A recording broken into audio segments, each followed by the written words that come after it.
Today's bin day. It's first thing in the morning, and it never ceases to amaze me how people don't understand how bins work. We have quite a complicated bin process here. So we have 4 types of wheelie bin, all colour coded. We get 2 bins collected each week and they rotate. So we have one that's landfill, we have one that's for glass, plastic and metal, we have a blue one for paper, and then there's a brown one for organic stuff. And without fail, every week the bins go out with all the wrong things in them. So currently the glass, plastic and metal bins are full of black sacks full of regular rubbish, and the bin men have been passed to do the black bins, and they look in them to see that the right things are in them. And they haven't even had to do that today because these bins are overflowing with black sacks, and they just leave them. They're not going to pick through your rubbish to decide whether or not to move it into the correct bin, because they don't have the time for that. They have so many bins to do now and they cover quite a big area. So they've gone, and those bins will sit there for yet another week. I don't know what's the matter with people. It's not rocket science. It's not difficult to understand how to put a bin out with the right things in them. They send us the leaflets regularly with all the information, and the websites. There's even a bin app you can put on your smartphone to remind you what bins are going out and what goes in them. And people are just so lazy. It's just unbelievable. Anyway, it's my Wednesday morning gripe. Every single week it's the same thing and nobody ever seems to work it out. Anyway, so I'm going to now go and get dressed. I'm back to my Wednesday clean, and there's something else I want to talk about on the way down to that, so I'll do that in a bit.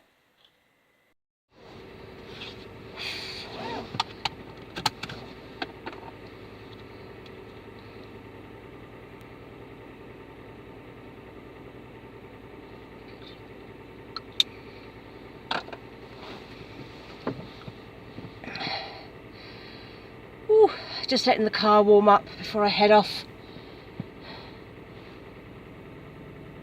for my Wednesday clean session. If you're in the UK, and possibly if you're not, you may have watched the drama that was on recently, Mr. Bates versus the Post Office. And if you don't know anything about this, if you Google Horizon Post Office scandal, you'll find out all about it. And since that came out, bearing in mind these people have been waiting years to get this properly sorted,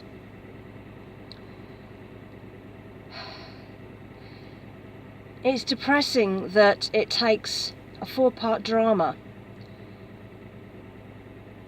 to perhaps get something done. I mean, for quite a while now, if you had a problem with a company, if you named and shamed them on social media like Twitter, you would probably get something done. But until then, you don't. And the post office scandal is dreadful because they knew that they were wrong. They knew that it was their system that was at fault.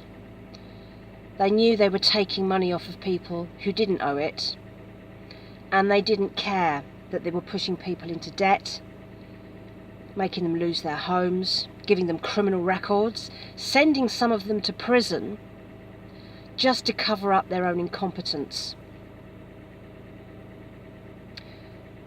4 people lost their lives doing something that, if I mention it on YouTube, I think gets you demonetized, so I won't mention the word. You know what I mean. Because of the pressure and the shame that came with it, and the bullying from the people they knew who believed that they had stolen from their own tills. And I think it's absolutely hideous that it takes a TV drama to name and shame these people. Whatever happens to honesty and transparency and companies looking after their people, looking after their staff, looking after their customers? The woman at the head of this at the post office happily took a CBE for her services to the post office, and now, thanks to this, she has been forced to hand it back. I should bloomin' think so. Absolute disgrace. And even though she always said she had done the best that she could, the fact that she is now handing that CBE back demonstrates very clearly that she knew what she was doing. And if you watch the drama, you can see that she knew what she was doing.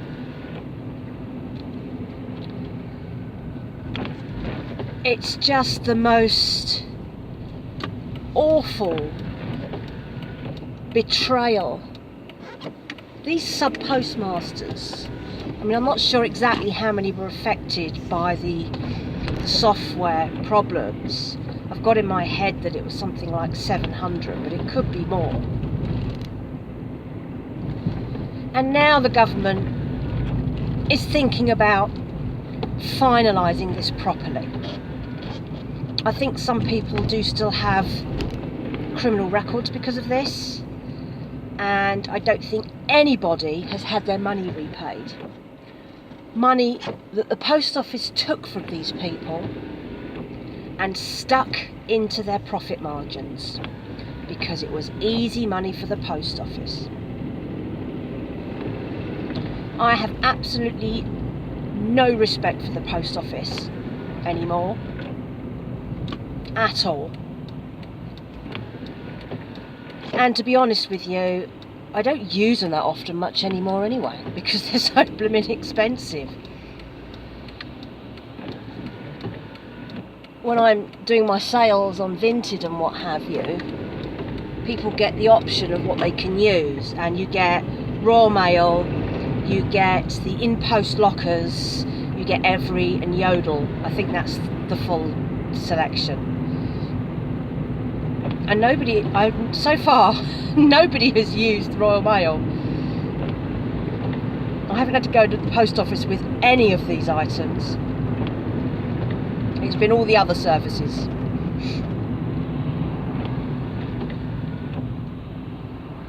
And good, because the post office, my goodness,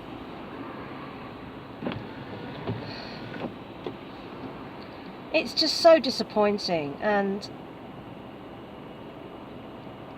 I can't remember where I heard it or read it or saw it, but someone else said that this is just the tip of the iceberg, that there are lots of companies who are covering up like this, and that doesn't surprise me.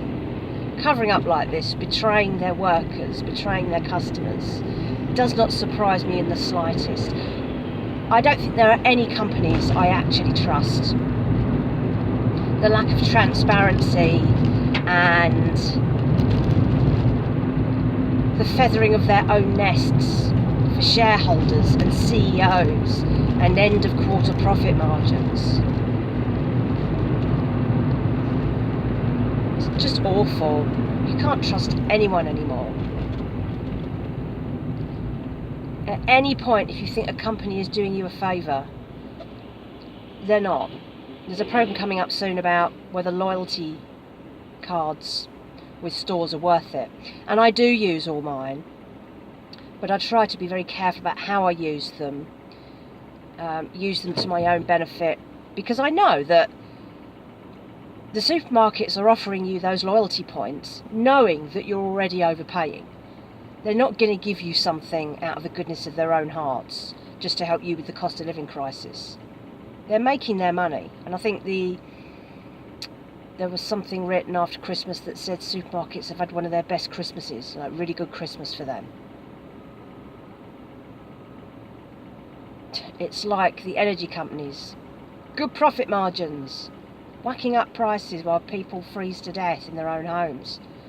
It's just disgraceful. And I don't even know it's about regulation. I think it's just a general attitude of we come first, the people don't matter. So I don't trust any companies at all. I take them all at face value. Just always be aware that whatever company you think is working for you, you're working for them. It's always the way. I hate being that cynical, but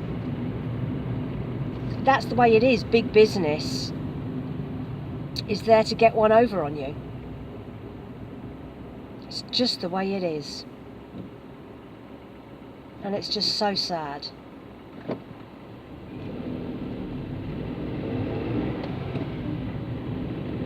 It's just so sad. Oh, so that starts my midweek. It's weird being back in routine. And whilst I like the predictability of a nice routine, it's like, the problem with routine is that you get comfortable in it, and then before you know it, another month has gone by. 2 months. 3 months. Check that bucket list of things that I was going to do this year. 4 months. You've got to really keep on top of it. And this year, last year I ticked all my bucket list. They were quite small things, but they were steps towards bigger things. And this year, I don't know that this is a final, this is it year. But it needs to be even better than last year. Just because if I don't draw those kinds of lines in the sand, I will just let things drift.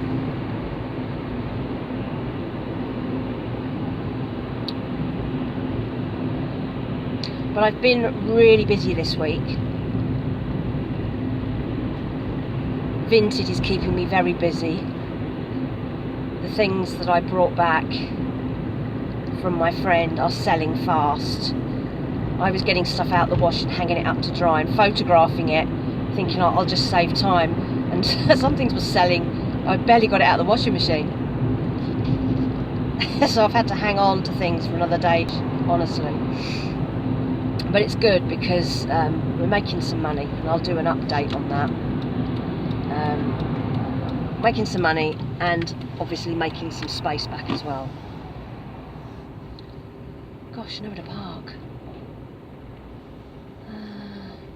Blimey.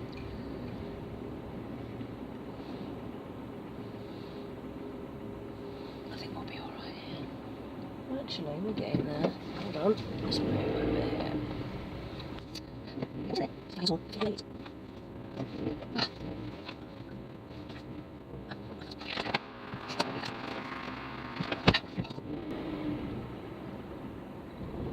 No.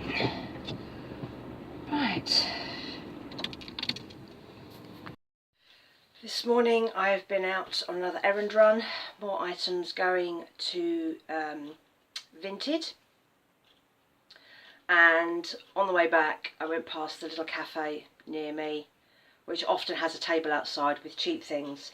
I have cheap things. So, first thing, mince pies. We're not giving up on the mince pies just yet. These were 40p. That's pretty good. Mushrooms, also 40p. And 2 big bags of cherry tomatoes, 50p each. So that lot's cost me £1.80. I was going to get one of these, and then I've got 2 because I thought I might make some bruschetta, because I've still got that Coburg loaf, and I think a me version of this, which I'll probably do with lots of tomatoes, scatter some of the cheese that I've still got in my freezer on it. That will make a really nice tea. Today I'm going to bake. I've been putting this off because I couldn't think of enough things to put in the oven to make it worthwhile putting the oven on.